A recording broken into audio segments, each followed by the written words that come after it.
সময় যে সব সময় সঙ্গ দেয় না সেটা সাকিব আল হাসানকে দেখলে আমরা অনেকেই বুঝতে পারি। কারণ একটা জিনিস খেয়াল করেন, আমাদের বর্তমান যে প্রধান উপদেষ্টা সে কিন্তু সাকিবকে শেয়ার করেছিল সাকিবের একটা ছবি। এই খেলাটা কবে হয়েছিল আপনারা কি জানেন? আচ্ছা, এত দূর চিন্তা করার কোনো দরকার নেই, শুধু একটা জিনিস চিন্তা করেন, যে মানুষটা 17টা বছর বাংলাদেশকে রিপ্রেজেন্ট করছে, যে কোনো দেশে মানুষ যখন যায় তখন সাকিবের নাম বললেই চিনতে পারে হি ইজ এ বাংলাদেশি।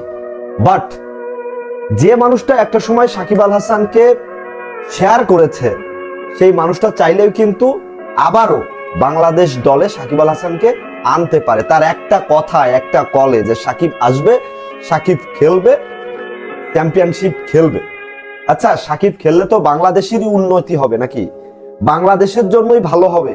না হলে হারার পরে প্রত্যেক মানুষ চিন্তা করবে, ইভেন যারা এই দলটা সিলেক্ট করছে তারাও চিন্তা করবে, যদি আজকে সাকিব থাকতো ম্যাচটা হয়তো জিততে পারতাম।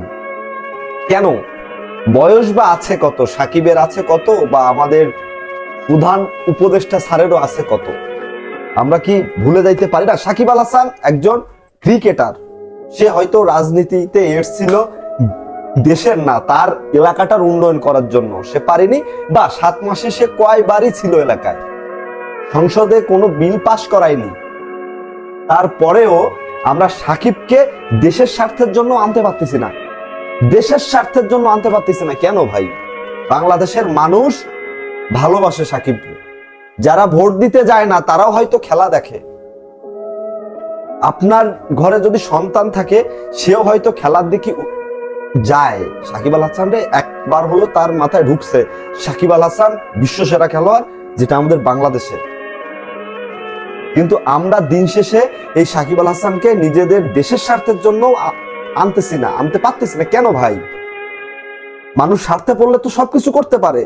আজকে যখন চ্যাম্পিয়ন ট্রফিতে বাংলাদেশ হেরে যাবে, বা হেরে যাবে, জেতা ম্যাচও হেরে যাবে, সে সময় সাকিব থাকতেও যদি হারতো, তারপরেও আপনাদেরকে মানুষ কথা শোনাবে যে আজকে যদি সাকিব নিতেন এই সমস্যাটা হইতো না। তো আপনারা, সাকিবের অপরাধটা এখনো কিন্তু প্রুভ হয়নি। আচ্ছা, আপনার কি মনে হয় সাকিব কাউরে খুন করতে পারে? মনে হয়? যে মানুষটা দেশের জন্য এত কিছু করছে, যে মানুষটা খুন হয়েছে সে সময় সাকিব বিদেশে, এরপরও সেই মামলা সলভ হয় না, অ্যারেস্ট ওয়ারেন্ট হয়ে গেছে তার। This is my country, this is our country. কিচ্ছু বলার নেই। আমি রাজনৈতিকভাবে কোনো কথা বলতেছি না। স্বার্থে পড়লে তো সবকিছু মানুষ করে। আপনার স্বার্থ না, এটা দেশের স্বার্থ। আপনি কিন্তু একবার পারতেন যে ছেলেটা আসুক, পারলেন না। আর কালকে আমাদের বাংলাদেশ দল খেলা করতে যাচ্ছে Pakistan, maybe, I am not sure. কারণ আমি এখন খেলা সম্পর্কে চিন্তা করতেছি না। Thank you so much. ভিডিওটা ভালো লাগলে একটা লাইক করবেন, কমেন্টস করে আপনার মতামতটা অবশ্যই জানাবেন। আর যদি ভিডিওটা ভালো লেগে থাকে, যদি সামনে এমন কন্টেন্ট শুনতে চান, প্লিজ ফলো করে দিয়েন।